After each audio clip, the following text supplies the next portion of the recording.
Bonjour, nous voici donc en octobre 2018 et je pars pour la Chine. Le voyage que j'ai choisi ne consacrant pas assez de temps à la Grande Muraille, je pars un jour avant les autres participants afin de mettre cette journée à profit pour visiter 2 sites supplémentaires de la muraille.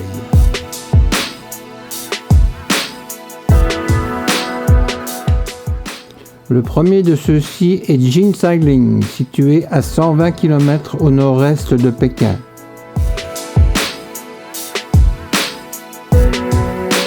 Comme le dit Ségolène,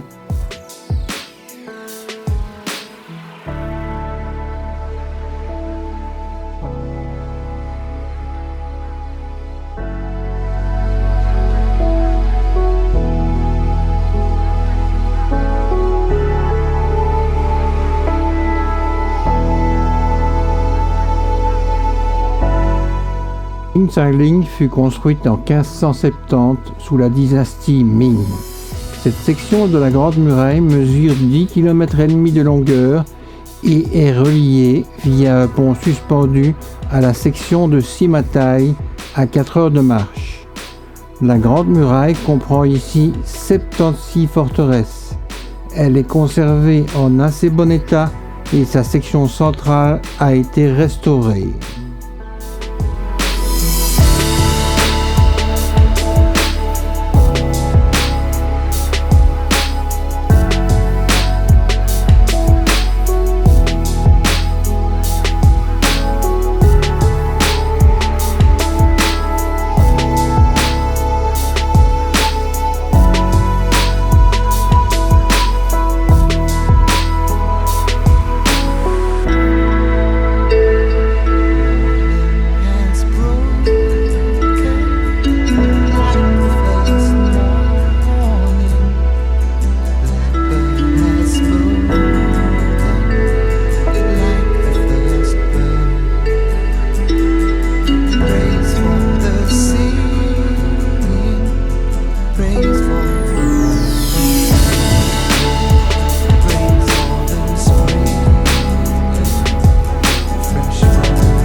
L'après-midi sera consacré au deuxième site rajouté, Mutianyu, situé lui à 70 km au nord-ouest de Pékin.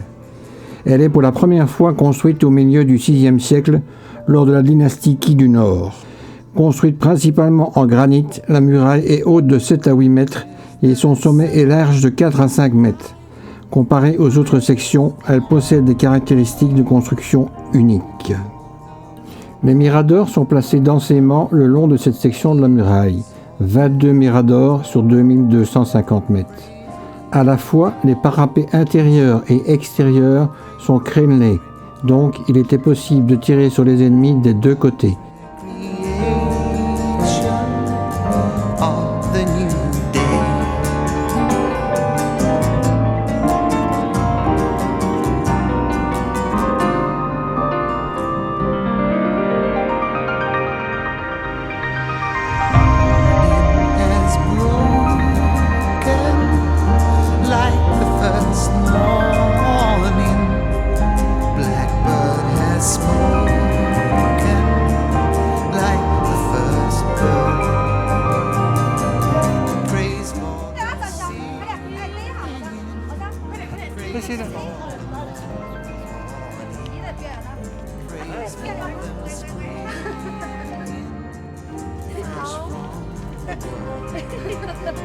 Retour à Pékin où je rejoins mes covoyageurs pour le reste du voyage.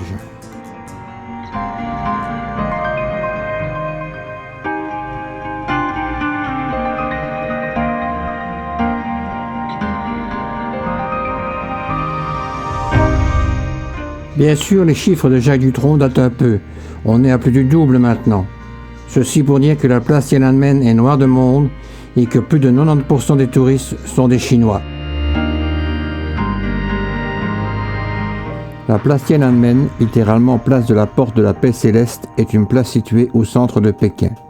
Quatrième plus grande place du monde, elle doit notamment sa célébrité aux nombreux événements qui s'y sont déroulés dans l'histoire chinoise, dont des changements de gouvernement. La place est surtout connue ces dernières années pour avoir été le centre de manifestations de la place Tiananmen en 1989, demandant des réformes politiques et démocratiques et dénonçant la corruption.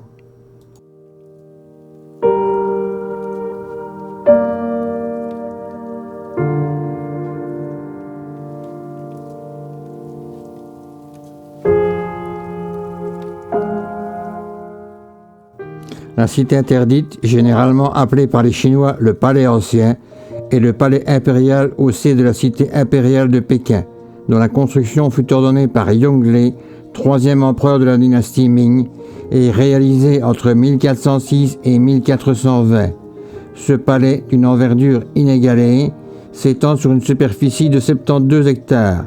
Il fait partie des palais les plus anciens et les mieux conservés de la Chine.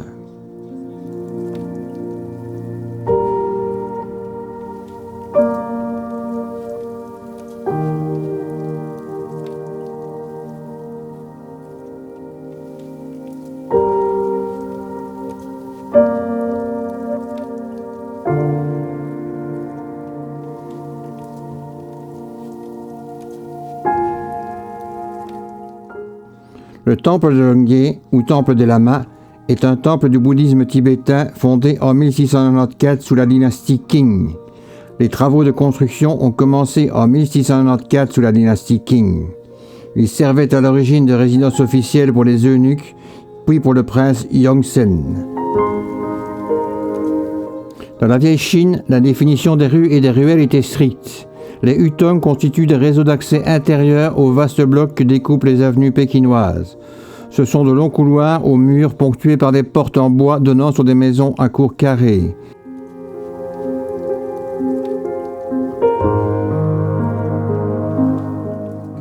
Mais il est temps de détailler notre voyage qui a démarré à Pékin. Nous allons d'abord retourner à la Grande Muraille à Badaling, retour en cours à Pékin, puis départ pour Datong. Ensuite, ce sera Pingyao, où nous resterons quelques jours, pour ensuite atteindre Tuxian. Nous prendrons alors l'avion direction Guilin, où nous ferons une petite croisière sur la rivière Li jusqu'à Yangzhou. Ensuite, les villages Dong et les rizières en terrasse de Longji, encore l'avion jusqu'à Shanghai cette fois, et retour via Paris.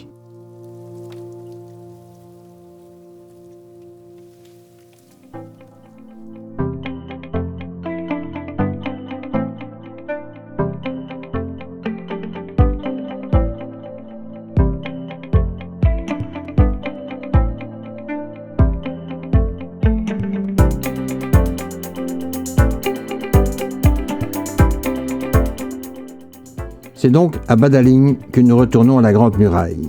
Badaling est le site de la section la plus visitée de la Grande Muraille, qui couvre environ 80 km au nord-ouest de la ville de Pékin, dans le xian de Yanqing. La portion du mur qui traverse le site a été construite pendant la dynastie Ming, sur laquelle on trouve un avant-poste qui témoigne de l'importance stratégique du lieu. Le point culminant de Badaling est Baibalu, qui s'élève à environ 1015 mètres. Désormais visitée chaque année par des millions de visiteurs, la zone s'est développée de manière significative. On y trouve des hôtels, restaurants et un téléphérique.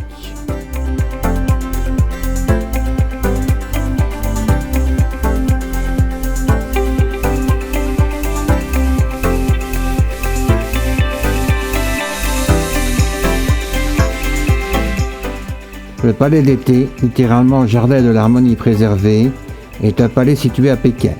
Il a été construit par l'impératrice Cixi à partir de 1886, non loin de l'ancien palais d'été, incendié en octobre 1860 par le corps expéditionnaire franco-anglais lors de la Seconde Guerre de l'Opium.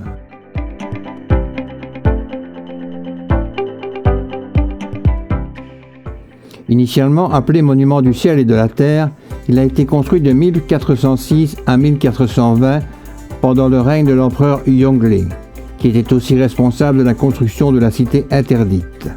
En 1530, pendant le règne de l'empereur Jiajing, on décida de séparer les sacrifices faits au ciel et ceux faits à la terre. On construisit la demeure du Seigneur du ciel et le monument fut renommé Temple du ciel.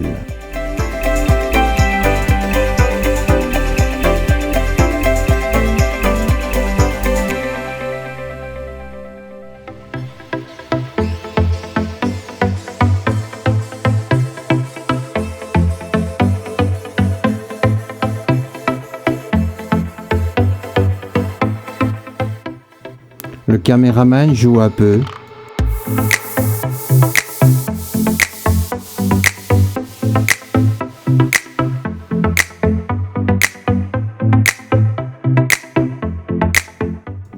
Les enfants jouent beaucoup.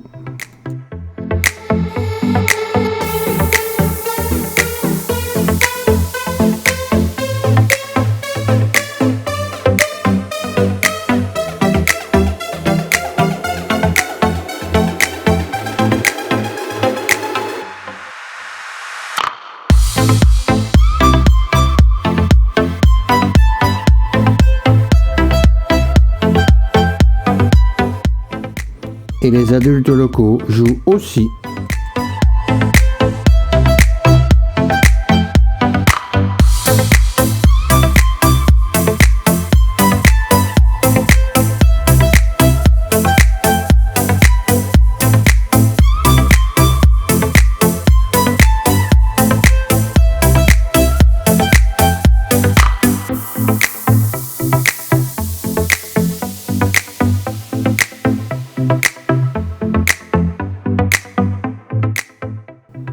Le train pour Datong n'est pas des plus confortables.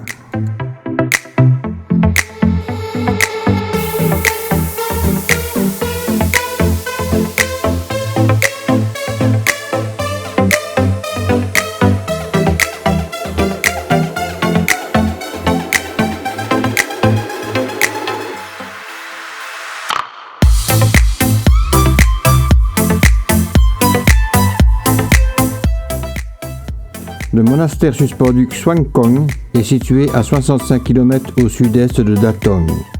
Il a été construit en 491. Il est placé en hauteur pour se protéger de la montée des eaux de la rivière située à 50 mètres en contrebas. La structure semble reposer sur de fins piliers de bois rouge dressés à la verticale. En réalité, le monastère repose sur des poutres enfoncées à l'horizontale dans la roche. Les piliers ne sont qu'un choix esthétique, renforçant la perception d'un site posé à flanc de montagne.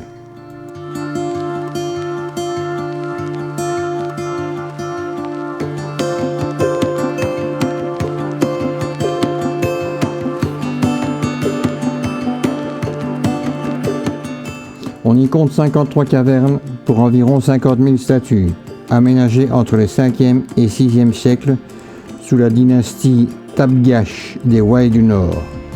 Les travaux commencent vers 460, après qu'un moine, Tan Yao, ait suggéré à l'empereur Wenshen de cesser les persécutions que ses prédécesseurs lançaient périodiquement contre les communautés bouddhiques.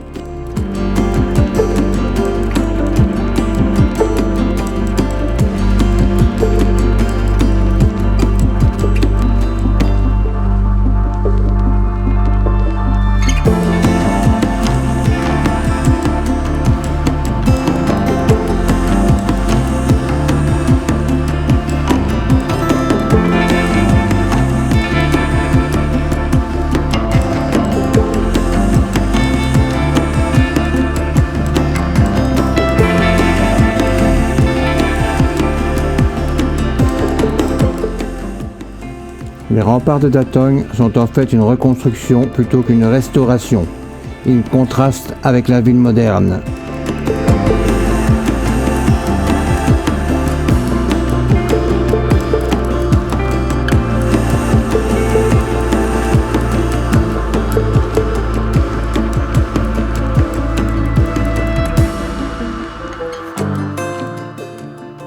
Au pied de ces remparts, quelques Chinois passent leur temps en pratiquant soit un sport qui consiste à attraper un volant de badminton avec n'importe quelle partie du corps avant qu'il ne touche terre, un mélange de badminton et de volley.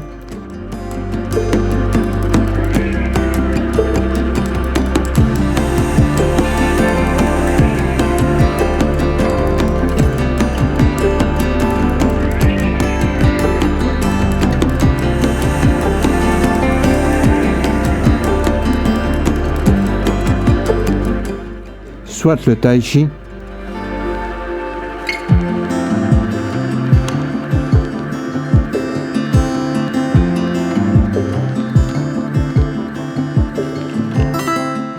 soit la danse,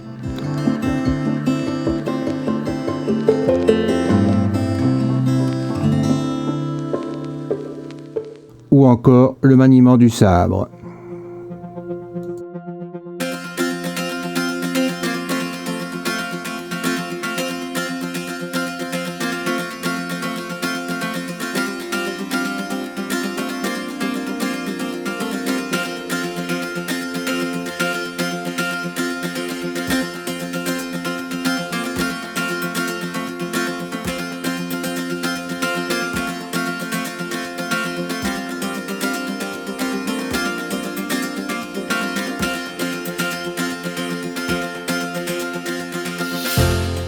Lors de sa construction à Datong au 8e siècle, le temple bouddhiste Sanwa portait le nom de temple Kaiyuan et se composait d'une dizaine de pavillons.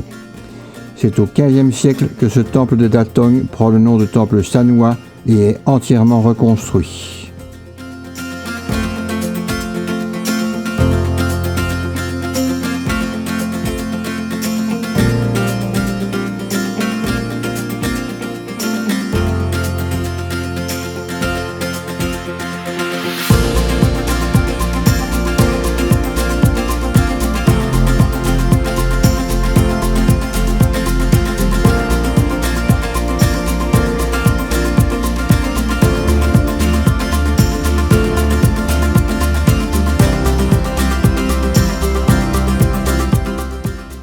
Pingyao, littéralement confin calme, est situé à environ 715 km de Pékin.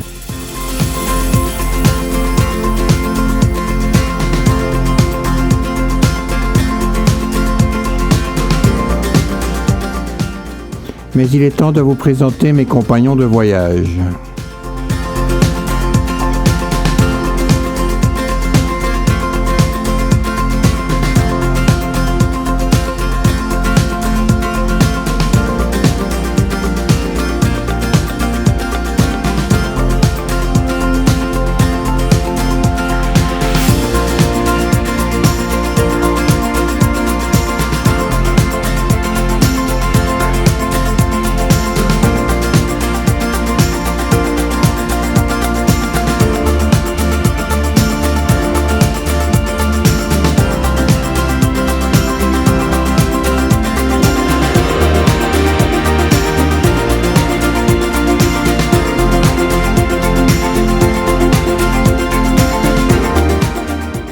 La ville de Pingyao a été un important centre financier sous la dynastie Qing.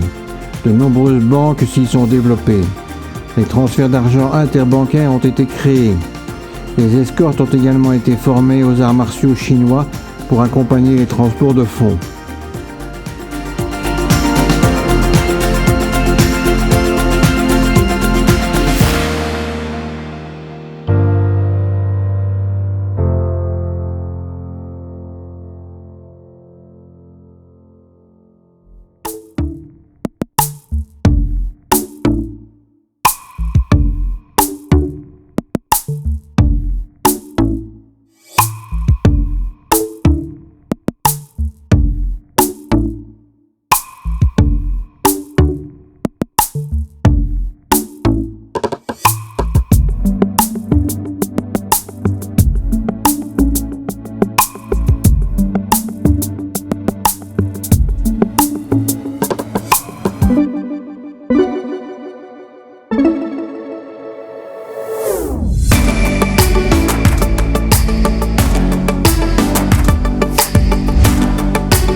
Cette cité n'a subi que peu de changements depuis la dynastie Ming. Elle est toujours complètement entourée par de hauts remparts.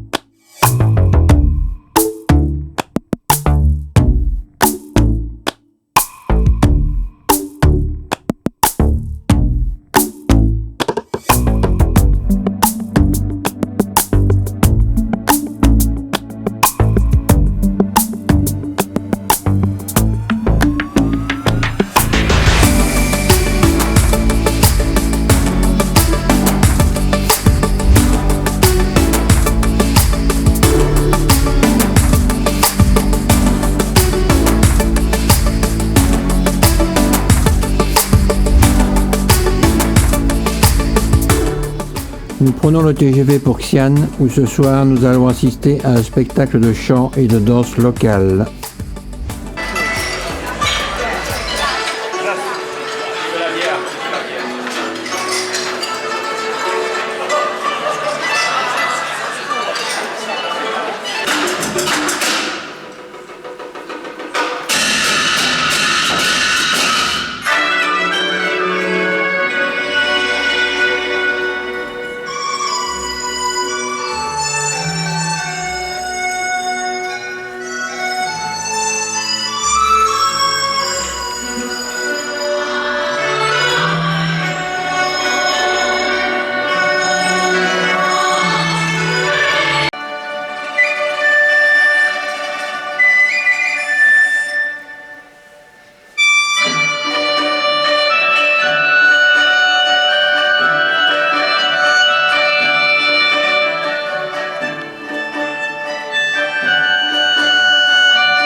La petite pagode de l'Oie sauvage a été construite entre 707 et 709 pendant la dynastie Tang, sous l'empereur Xuanzong.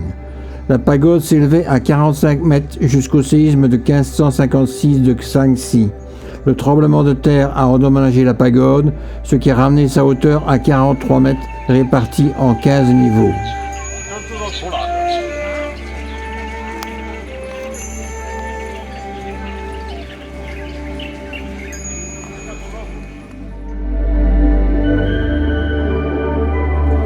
L'art de la calligraphie et l'art du dessin sont toujours très développés en Chine.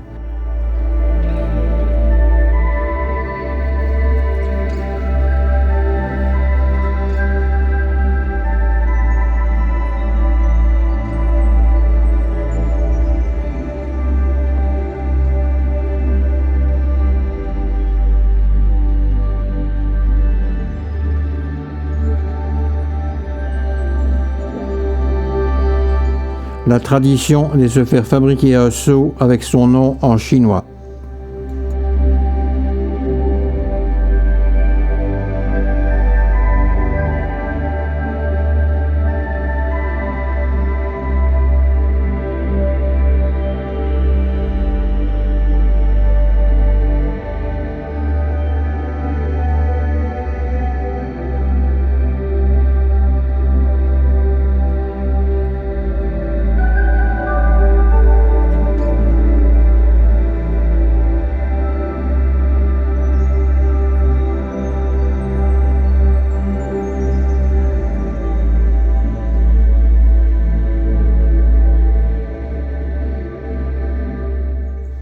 La construction du musée a commencé en 1983 et la première ouverture au public date du 20 juin 1991.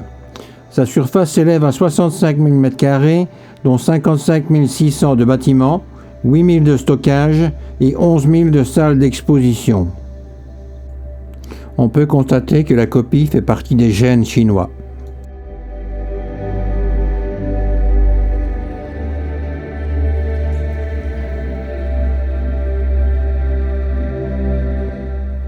L'armée de terre cuite est un ensemble de près de 8000 statues de soldats et de chevaux en terre cuite, représentant les troupes de Qin Shi Huang, le premier empereur de Chine, en 210-209 avant Jésus-Christ. Cette armée enterrée, dont les statues ont quasiment tout un visage différent, était destinée à protéger l'empereur défunt.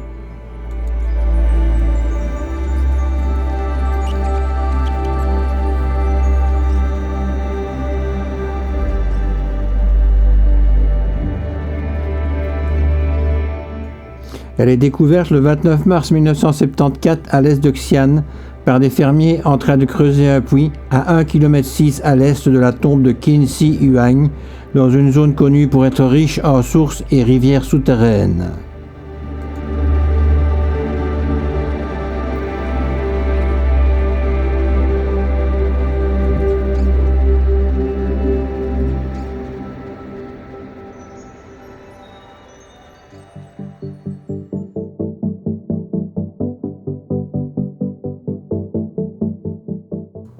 Toutes les statues ont été fabriquées à l'échelle 1, soit grandeur nature.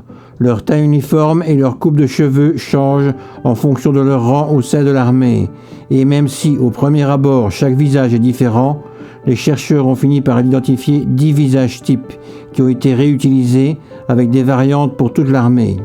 Les soldats de terre cuite peuvent être regroupés dans différentes familles ou types. Les fantassins en armure, ceux sans armure, les cavaliers avec une coiffe en tissu, les conducteurs de chars de guerre avec un casque et une armure lourde, les porteurs de lances embarqués dans des chars de guerre, les archers à genoux en train de viser, et enfin ceux qui sont debout et ne visent pas. À ces soldats, il faut ajouter les généraux et les autres officiers et sous-officiers.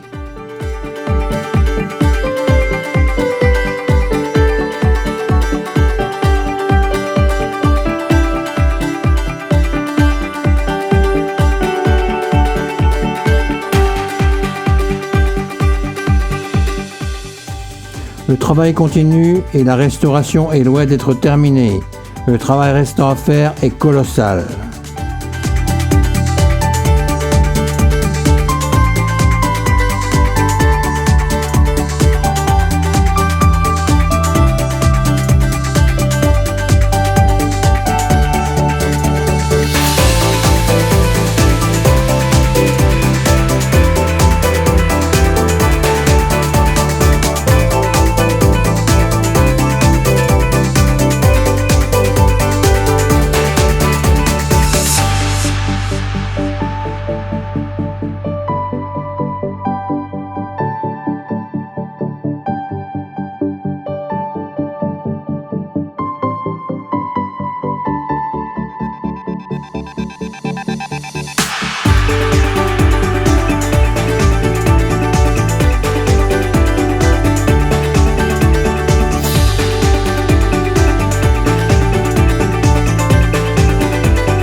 Les fouilles sont toujours en cours.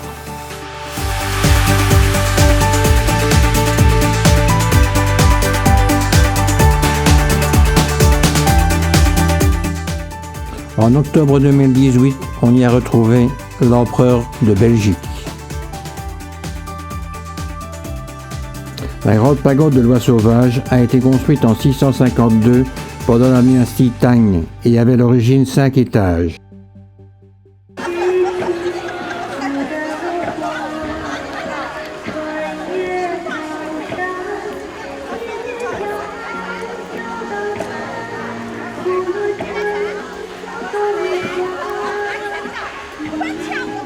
Juste après la seule matinée pluvieuse, nous nous apprêtons à manger la fondue chinoise.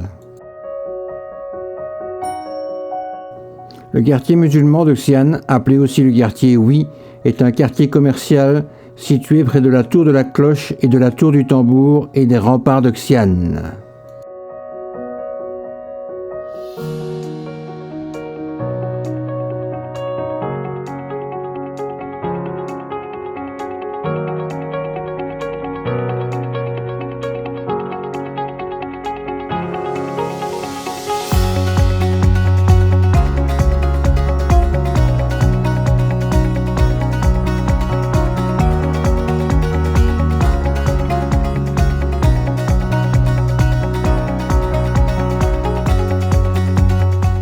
Non, nous ne sommes pas à Marrakech, mais bien à Xi'an, en Chine.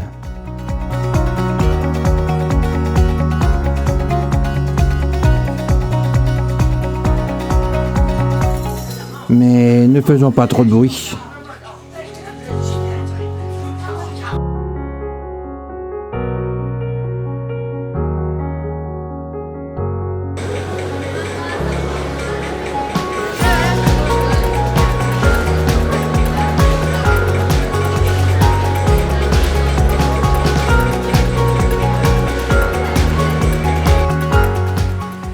Fondée il y a plus de 2000 ans sous la dynastie Qing, Guilin s'étend aujourd'hui sur 551 km² et comptait environ 1 million d'habitants en 2010. Guilin est connu pour son paysage composé de milliers de petites montagnes en forme de bosses très pentues, de relief karstique caractéristique de cette région.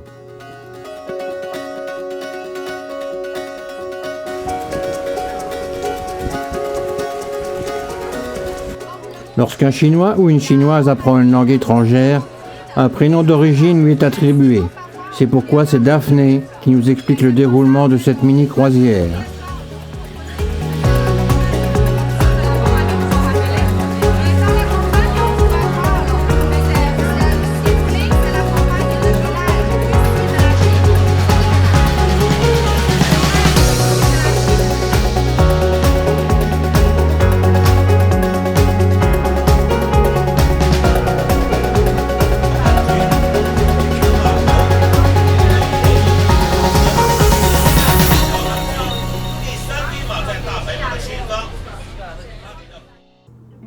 Les très nombreux bateaux serpentent sur la rivière Li pour nous amener jusqu'à Yangzhou.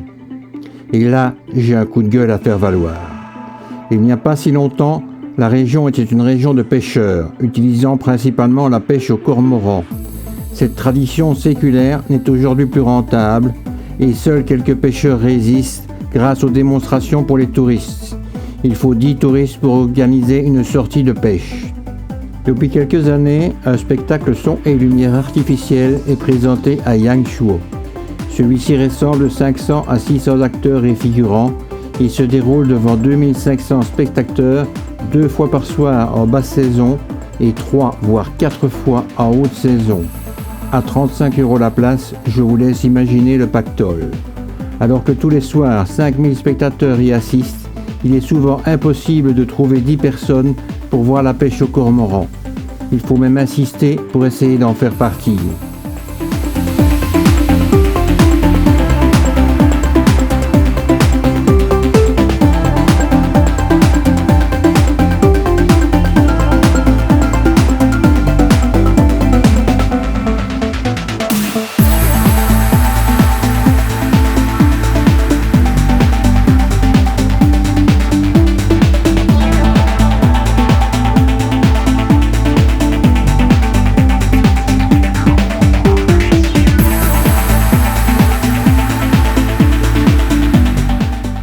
Pendant ce temps, Daphné nous montre que le billet de 20 yuan représente les différentes collines au bord de la rivière. Il y a encore le troisième, regardez aussi, il y a des collines à droite. Et puis des collines derrière, on manque seulement le radeau en bambou. Mais c'est mieux de prendre les photos, c'est lorsque le bateau retourne jusqu'à où il y a plein de bateaux là-bas. Oui, voilà. Et comme ça, vous pouvez On a bien tout prendre, le paysage. Voilà, vous pouvez bien de prendre une photo panoramique. Prendre avec vous et le billet quand même. Ben oui, hein, ça. Oui. Voilà. Ben, faut pas cacher le visage, voilà. Voyage en Chine.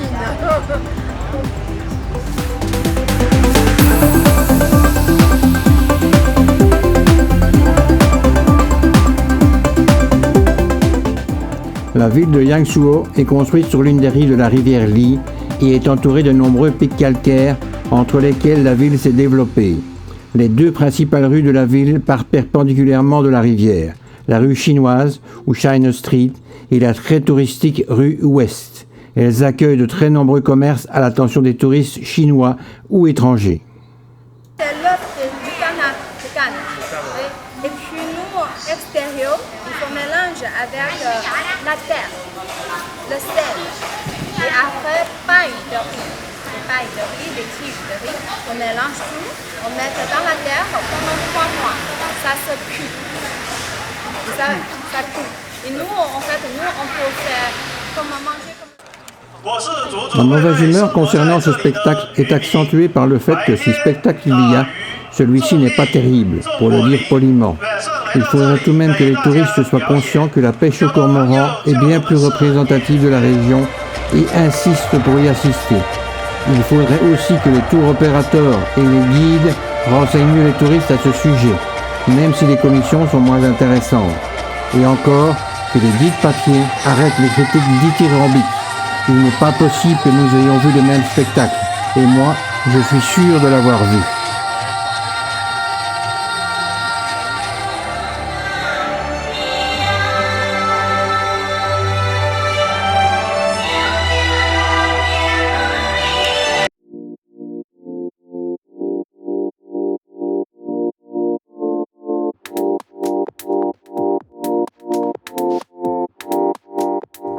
Nous dormons aujourd'hui à Sanjiang, où les anciennes maisons en bois contrastent avec le béton.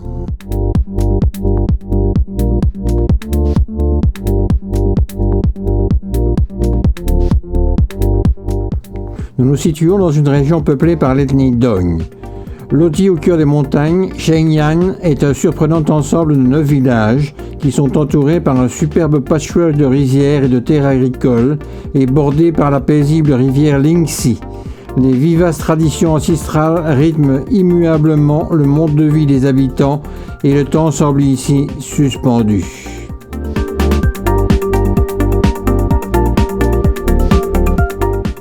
Chaque village possède son propre pont du vent et de la pluie. Il s'agit de monuments peints et surmontés de tourelles en forme de pagode, construits en bois et en pierre sans aucun clou.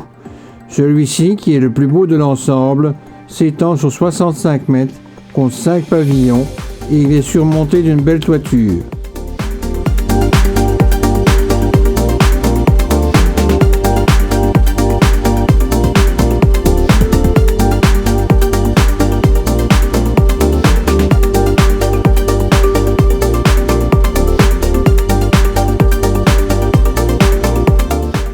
Se balader dans le dédale des ruelles de ce village, c'est assister aux scènes de la vie rurale des communautés Dong.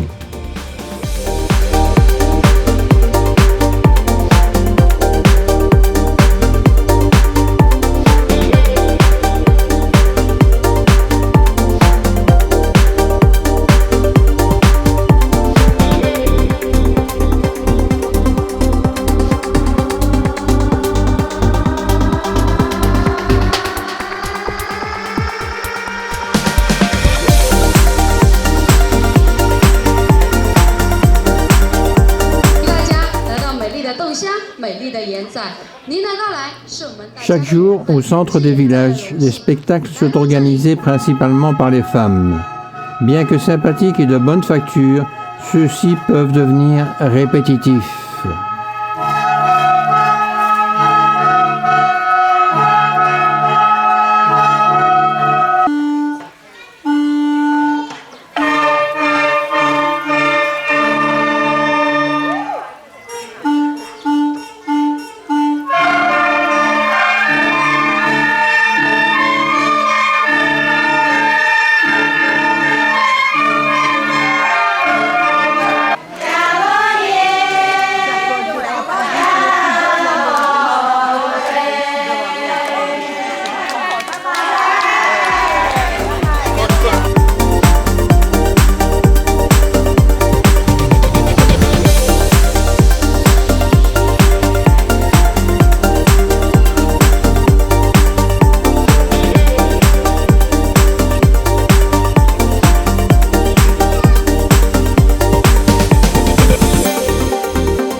Je vous avais prévenu.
pendant ce temps, certains sont à la pêche aux crevettes d'eau douce.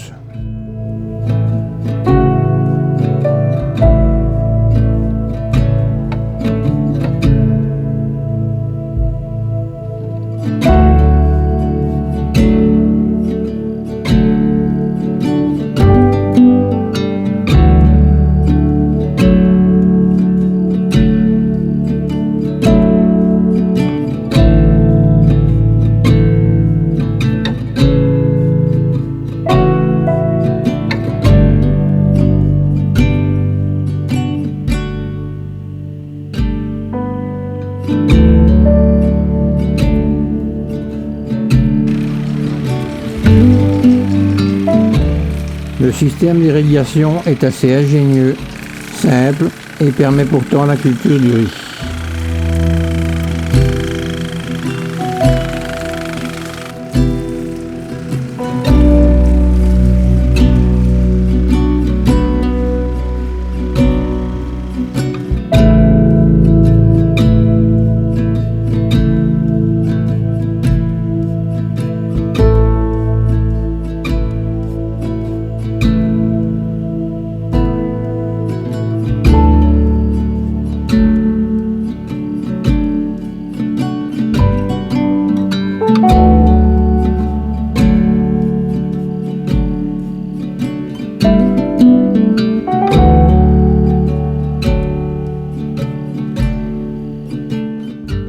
Tout le monde a déjà vu des photos des célèbres rizières en terrasse Longji.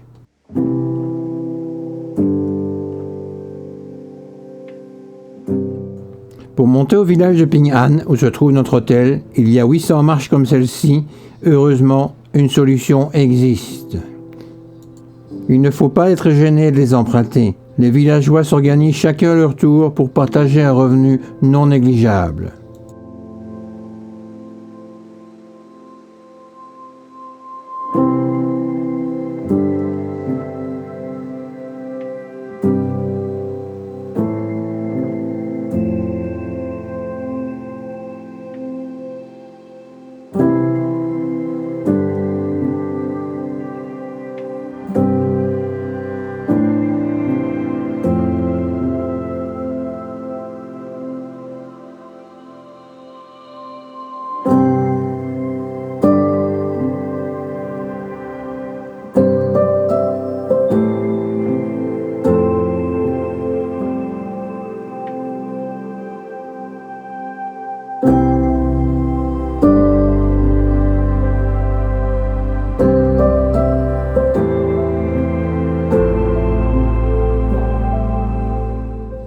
Le spectacle en vaut la peine.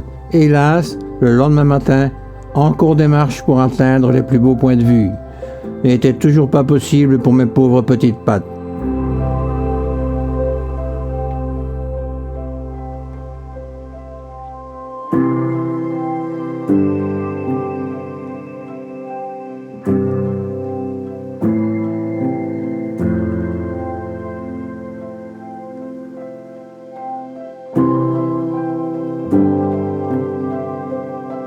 Shanghai est la ville la plus peuplée de Chine en population urbaine.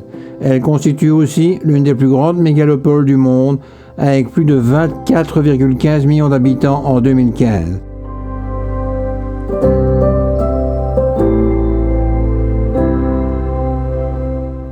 Longeant la rivière Yangpu du côté droit, en plein centre, se trouve le Bund, digue surmontée permettant la promenade et la vue sur Pudong en face.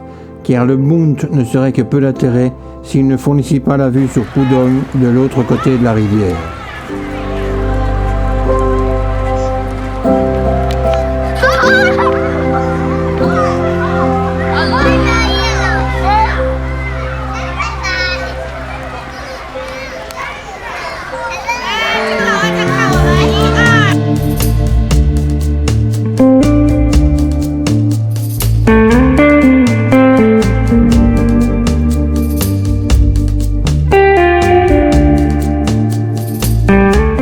Tout comme Pudong serait moins intéressant sur le Bund, permettant la plus belle vue sur ce côté.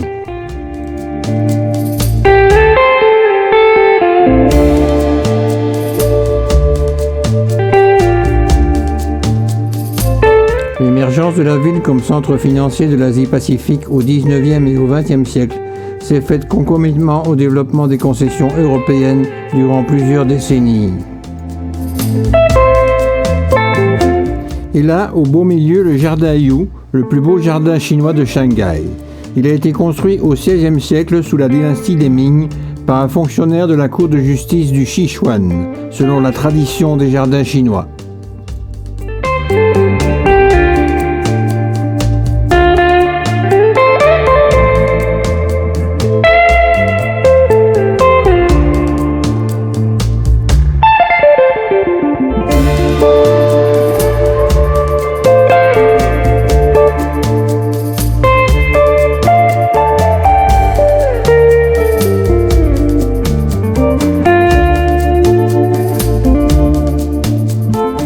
Je vous laisse admirer la qualité du spectacle et je ne peux que vous conseiller les bonus de ce DVD où un chapitre lui est consacré.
Une petite promenade sur la place du Peuple où se trouvent plusieurs bâtiments importants de la ville, comme la mairie ou l'Opéra de Shanghai, qui est réalisé en 1998 par l'architecte français Jean-Marie Charpentier, et le musée.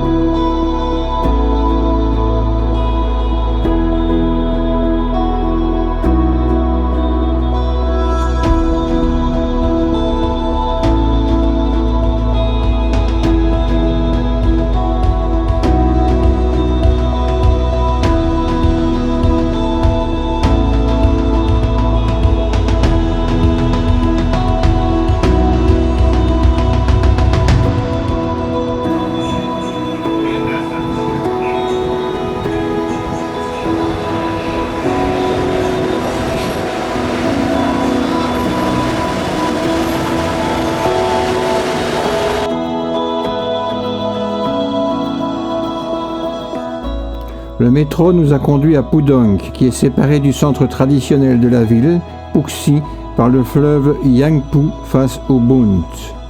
Pudong signifie d'ailleurs à l'est du Pou. Comme il est situé sur la rivière est du fleuve Yangpu, signifie lui-même bord de la rivière ou la plage. La surface du district de Pudong est de 1210,4 km² pour environ 5 millions d'habitants. Il est surnommé le Manhattan de Shanghai.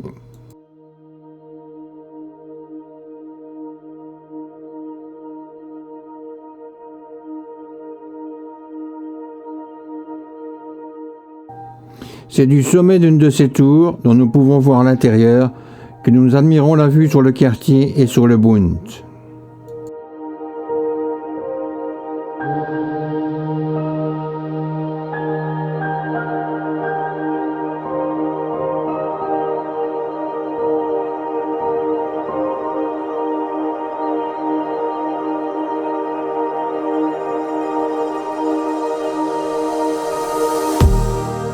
Si le précédent s'appelle la Perle de l'Orient, comment peut donc s'appeler ce bâtiment? Je vous le donne en mille.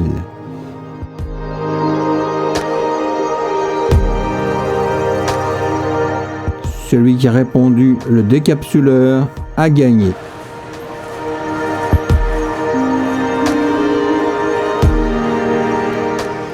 La rue de Nankin est une des principales rues marchandes du centre historique de Shanghai. La rue a la réputation d'être la rue la plus commerçante de toute la Chine. La moitié de la rue est piétonne.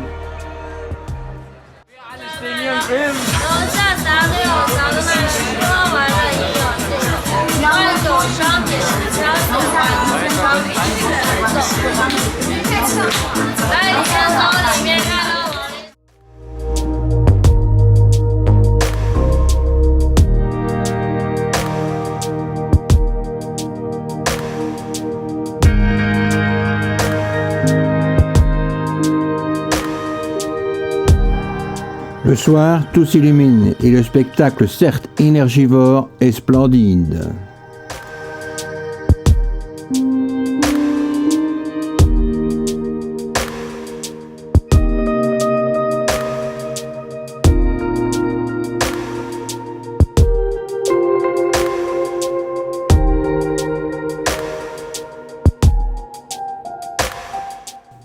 Depuis le Bund, illuminé aussi, la vue sur Pudong est spectaculaire.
Les bateaux sur la rivière participent à la fête.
Il ne faut pas oublier la vieille ville.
Au pied de la Perle de l'Orient, nous sommes en plein cœur du spectacle.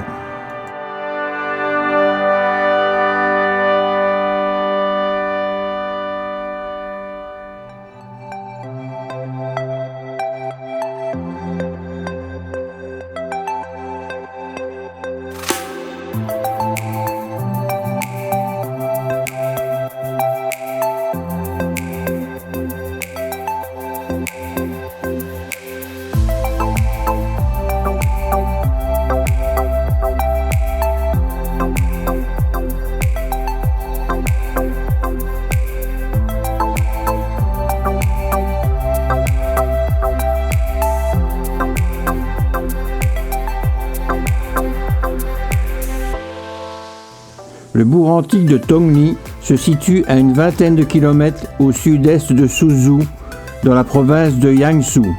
Il est caractérisé par une quantité importante d'eau et de nombreux ponts qui la traversent, ainsi que son réseau de 15 canaux en provenance du lac Tongli. L'arrangement de ce petit bourg, tout au bord de l'eau, lui exprime tout son charme.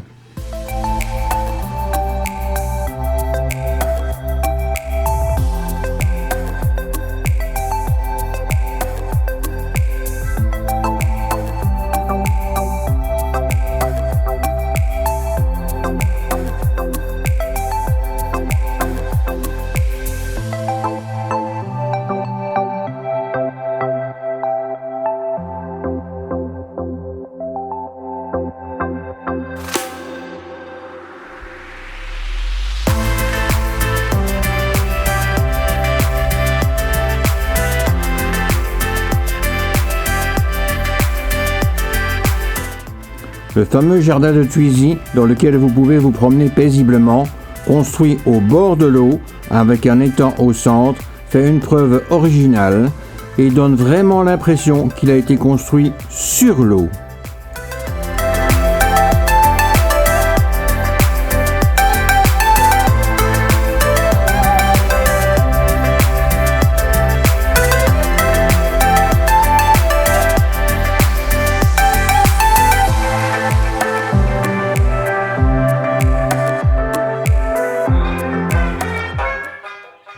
En entendant ces chants, je m'interroge comme le faisait James Bond dans GoldenEye.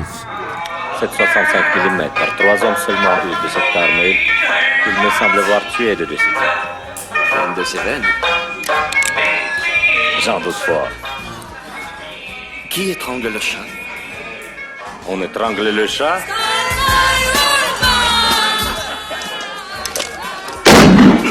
Ça, c'est Irina, ma maîtresse.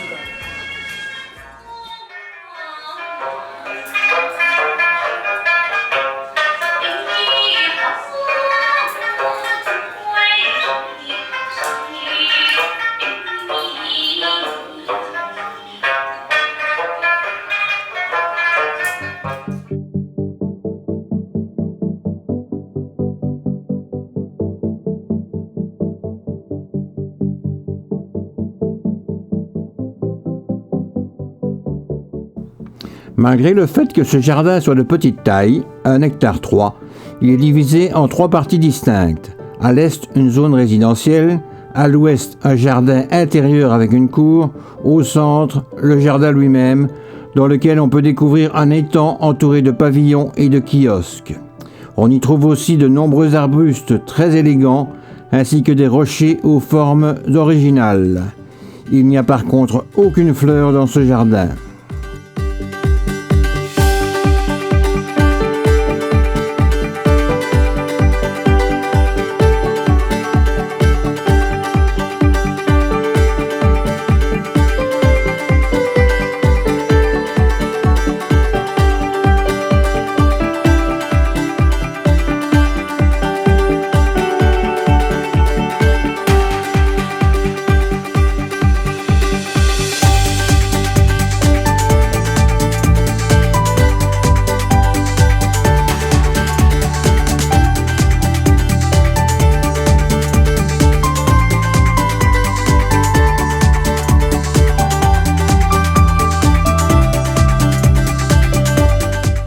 Voilà, il n'est de bonne compagnie qui ne se quitte.